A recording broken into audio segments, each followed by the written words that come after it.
When we think of the expansion and spread of Buddhism, the first image that comes to mind is of brave Indians crossing deserts and mountains to bring their religion to willing disciples across Asia.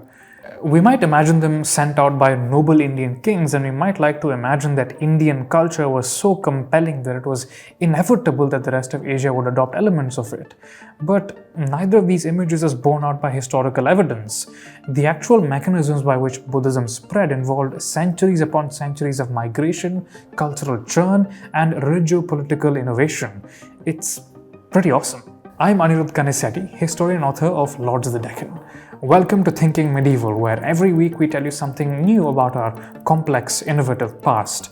Always feel free to check out our research and citations and join us in figuring out how to think about our messy, bloody, dazzling history.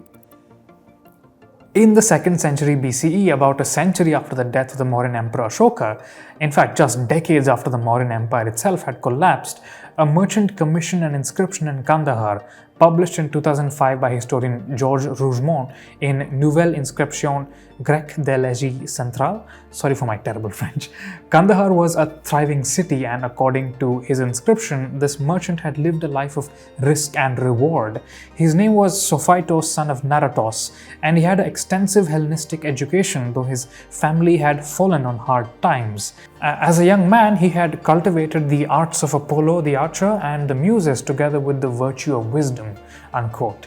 He then decided that the best course of action was to take out a large loan and seek his fortune in many cities. A few decades later, he returned in triumph to his old family home, and he rebuilt it and renovated his family tomb.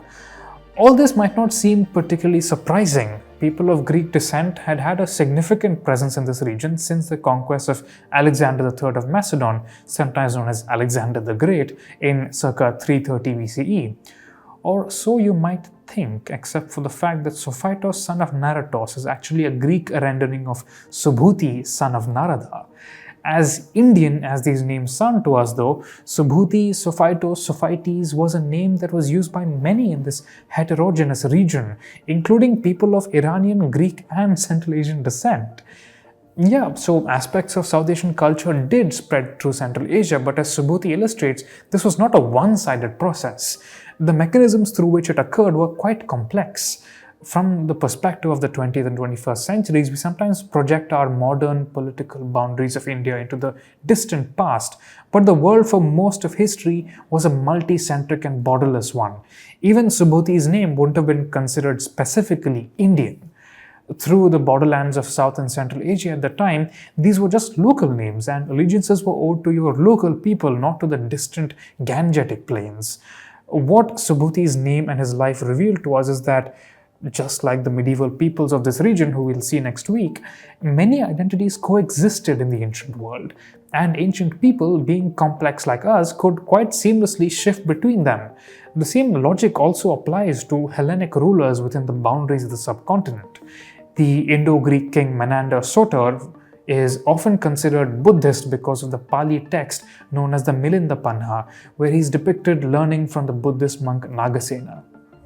However, according to historian Jason Nealis in Early Buddhist Transmission and Trade Networks, archaeological excavations show that Buddhists were just one among many groups to which Menander distributed his patronage.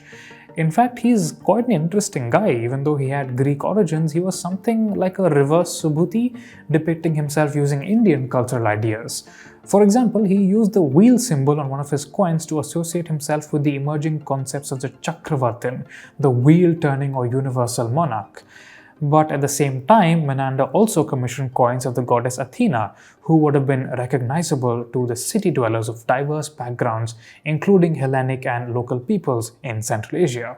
The same applies also to Indo-Greek coins of emerging deities like Vasudeva and Sankarshana, best known today as Krishna and Balarama. Their commissioning reveals that these hero gods had spread from their original focus of worship at Mathura to new worshippers in the northwest regions. These coins are the oldest surviving images of the hero gods, and they offer us a snapshot of their evolution.